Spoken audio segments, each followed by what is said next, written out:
کہ آپ جانتے ہیں قرآن مجید نے جن ہستیوں کو گناہ، خطا اور قسم کی ناپاکیوں سے مکمل طور پر پاک قرار دیا ہے وہ صرف دو نہیں بلکہ دو جماعتیں ہیں، اور انہیں میں سے ایک جماعت وہ ہے جس کا ہر فرد علم، تقوی، صدق کی مثال بن گیا ہے۔ آج ہم بات کریں گے اس شجرہ طیبہ کی جس کا ایک درخشاں چراغ ہیں حضرت امام جعفر صادق رضی اللہ تعالی عنہ۔ آخر تک ضرور دیکھیے گا کیونکہ آخر میں ایک ایسی نسبت آئے گی جو اکثر لوگ نہیں جانتے۔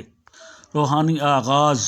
نحمدہ ونصلی ونسلم علی رسولہ الکریم، اما بعد، فاعوذ باللہ من الشیطان الرجیم، بسم اللہ الرحمن الرحیم۔ انما یرید اللہ لیذھب عنکم الرجس اہل البیت ویطہرکم تطہیرا۔ آمنت باللہ، صدق اللہ العظیم۔ میرے معزز سامعین کرام، السلام علیکم ورحمۃ اللہ وبرکاتہ۔ آج کا موضوع کوئی عام تاریخی واقعہ نہیں بلکہ قرآن، اہل بیت اور نسبت رسول صلی اللہ علیہ وسلم کا وہ نورانی باب ہے جس سے دل بھی روشن ہوتا ہے اور فکر بھی۔ ذرا سوچئے، قرآن مجید نے معصوم عن الخطا کسے کہا؟ جو کبھی اللہ کی نافرمانی نہ کرے، جس کے ظاہر باطن میں فرق نہ ہو، جس کا علم بھی عبادت ہو اور خاموشی بھی ذکر ہو۔ قرآن کہتا ہے انبیاء علیہ السلام اور اہل بیت اطہار علیہ السلام۔ یہی وجہ ہے کہ اہل بیت اطہار کو شجرہ طیبہ کہا جاتا ہے۔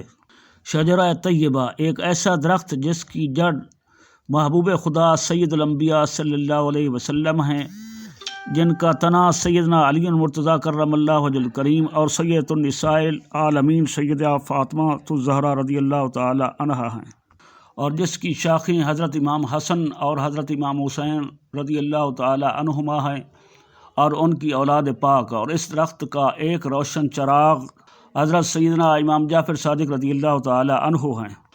آئیے ذرا اس نسبت کو سنیں، لیکن ذرا دھیان سے۔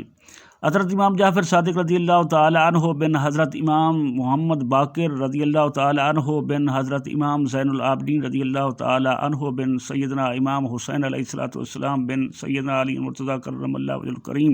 یہ ہے حسنینی علوی فاطمی نسبت۔ لیکن یہاں کہانی ختم نہیں ہوتی۔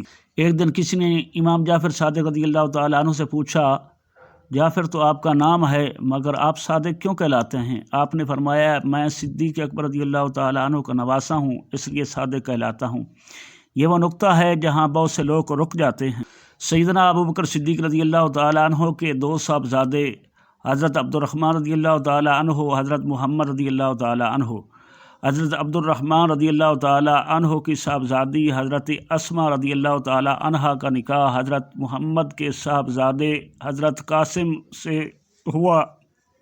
ان کے بطن عطر سے حضرت فروا رضی اللہ تعالی عنہا پیدا ہوئیں، جو حضرت امام باقر رضی اللہ تعالی عنہ کی زوجہ اور حضرت امام جعفر صادق رضی اللہ